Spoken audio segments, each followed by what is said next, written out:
तो हम मिलकर परमेश्वर के नाम की स्तुति करें, उसकी महिमा, उसकी प्रशंसा और उसकी बड़ाई करें, क्योंकि परमेश्वर भला और उसकी करुणा सदा की है। यहाँ हम परमेश्वर का वचन नीति वचन में देखते हैं, 3रा अध्याय, और परमेश्वर की स्तुति करते हैं। यहाँ युवाओं को सलाह के बारे में लिखा है। यहाँ लिखा है, हे मेरे पुत्र, मेरी शिक्षा को ना भूलना, अपने हृदय में मेरी आज्ञाओं को रखे रहना, क्योंकि ऐसा करने से तेरी आयु बढ़ेगी और तू अधिक कुशल से रहेगा।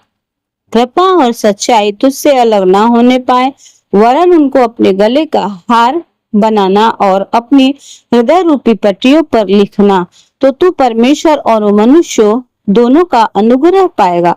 तू अति बुद्धिमान होगा। तू अपनी समझ का सहारा ना लेना, वरन संपूर्ण मन से यहोवा का भरोसा रखना, उसी को स्मरण करके सब काम करना, तब वह तेरे लिए सीधा मार्ग निकालेगा।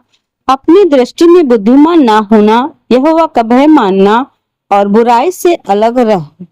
ऐसा करने से तेरा शरीर भला चंगा और तेरी हड्डियां हष्ट पुष्ट होंगी। अपनी संपत्ति के द्वारा और अपनी भूमि की सारी पहली उपज दे देकर यहोवा की प्रतिष्ठा करना। इस प्रकार तेरे खत्ते भरे पूरे रहेंगे और तेरे सरकुंडों से नया दाखरस उमड़ता रहेगा। हे मेरे पुत्र, यहोवा की शिक्षा से मुंह ना मोड़ना, और जब वह तुझे डांटे तब तू बुरा ना मानना, क्योंकि यहोवा जिससे प्रेम रखता है उसी को डांटता है, जैसे कि बाप उस बेटे को जिसे वह अधिक चाहता है।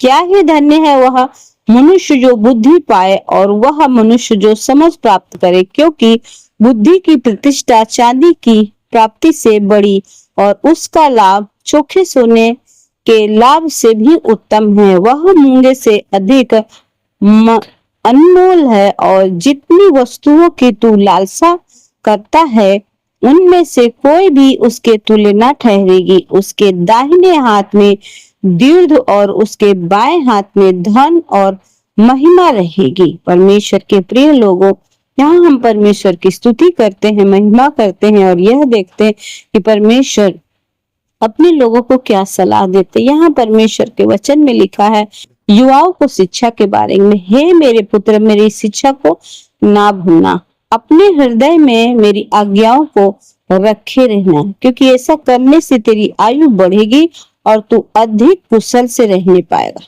हम बहुत ही ज्यादा बोलते हैं कि हमें कुशल से रहना है, कुशल से रहना है, लेकिन प्रभु परमेश्वर यहाँ पर कुशल से रहने का रहस्य बताते हैं कि इस प्रकार से आप कुशल रह सकते हैं। तो हम परमेश्वर की स्तुति करें और उसकी महिमा, उसकी प्रशंसा करें और भले चंगे रहें। प्रभु परमेश्वर के वचनों में फिर आगे देखेंगे। God bless you. आमीन।